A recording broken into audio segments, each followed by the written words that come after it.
Hello, everyone. Welcome to Celsius 233, your go-to place for fiction book summaries. Today, we will step into the world of Emma by Jane Austen. Emma is a novel by Jane Austen, first published in 1816, that explores themes of social class, romantic relationships, and the intricacies of human behavior. The story centers around Emma Woodhouse, a wealthy and self-assured young woman who believes she has a talent for matchmaking, often meddling in the lives of those around her. However, Emma's attempts to orchestrate others' romantic lives lead to unexpected complications, misunderstandings, and personal growth. This novel is notable for its exploration of a protagonist who is flawed yet ultimately likable, as well as for Austen's signature wit, social commentary, and deep insights into the human condition. Plot summary. In the quiet village of Highbury, Emma Woodhouse, a young woman of wealth and privilege, was content with her life. At 21, she was independent, beautiful, and clever, having lived her entire life in comfort with her indulgent father. Emma had no wish for love or marriage for herself, but she found great amusement in managing the lives of others. Recently, she had taken pride in her matchmaking success, as her former governess, Miss Taylor, had just married the good-natured Mr. Weston. This event bolstered Emma's belief in her ability to shape destinies, and she turned her attention to a new project: finding a suitable husband for her friend, Harriet Smith. Harriet, a sweet and naive girl of uncertain parentage, was eager to be guided by Emma. When Mr. Martin, a respectable young farmer, proposed to Harriet, Emma swiftly intervened. She believed Harriet was destined for greater things than marriage to a mere farmer and persuaded her to reject the offer. Instead, Emma set her sights on Mr. Elton, the local vicar, as a far more suitable match. Confident in her abilities, Emma misread Mr. Elton's attentions, assuming they were directed toward Harriet.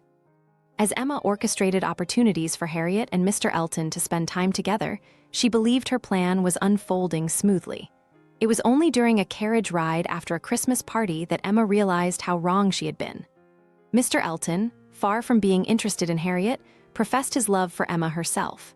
Shocked and embarrassed, Emma rejected his proposal, and Mr. Elton left town shortly afterward.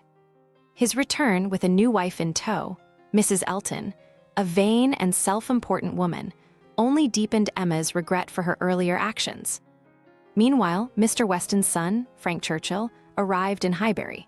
Frank had been raised by wealthy relatives after his mother's death and was known for his charm and good looks.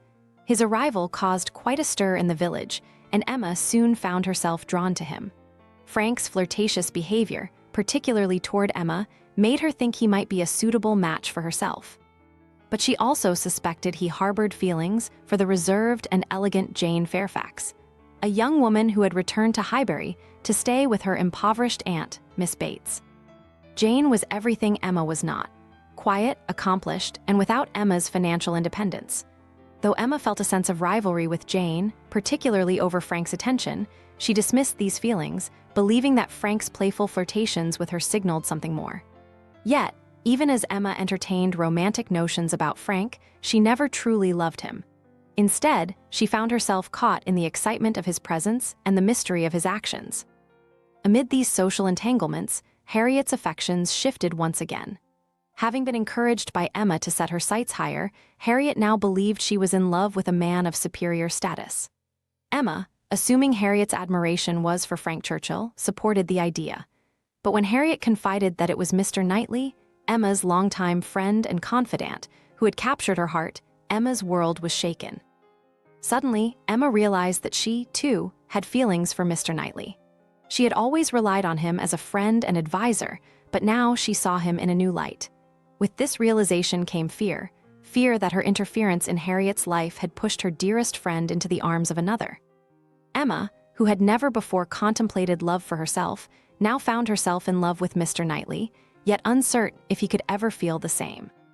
As Emma grappled with her emotions, the truth about Frank Churchill's behavior came to light. He had been secretly engaged to Jane Fairfax all along. The secrecy was necessary due to his aunt's disapproval, but the revelation left Emma relieved rather than heartbroken. She had never truly been in love with Frank, and his engagement to Jane lifted the burden of any romantic expectations she had for him. With Frank's secret revealed and his engagement to Jane public, Emma turned her thoughts to Mr. Knightley. She feared that Harriet's feelings might drive a wedge between them, but to her great relief, Mr. Knightley confessed his love for her. He had loved her for years, watching her grow from a clever but headstrong girl into a woman of wit and intelligence. Emma, humbled and grateful, accepted his proposal, realizing that true love had been close to her all along. Harriet, though initially disheartened, found happiness elsewhere. Mr. Martin, whose earlier proposal she had rejected under Emma's influence, remained devoted to her. This time, when Mr. Martin proposed again, Harriet accepted, and they were soon happily married. Emma, reflecting on her past meddling, understood that she had underestimated the value of true affection, regardless of social status. In the end, 3 marriages brought joy to Highbury: Harriet and Mr. Martin, Jane Fairfax and Frank Churchill, and Emma and Mr. Knightley. Emma had learned that love could not be arranged or manipulated, and that her own happiness was found not in controlling others, but in mutual understanding and respect. Her bond with Mr. Knightley, built on years of friendship and trust, promised a life of contentment and true partnership. As the weddings took place, Highbury settled into a peaceful rhythm once again. Emma, once so certain of her abilities to shape the lives of others, found herself wiser, more compassionate, and ready for the future. A future where love had come to her not through her efforts, but in its own natural and unexpected way. That's all for now. But if this book spoke to you, Jane Austen has more waiting for you. Find them in the description or on Celsius 233. Remember, while our summaries capture the essence, they can never replace the full experience of reading the book. If this summary intrigued you, consider diving into the complete story, buy the book, and immerse yourself in Jane Austen's original work. Bye-bye, take care, have fun.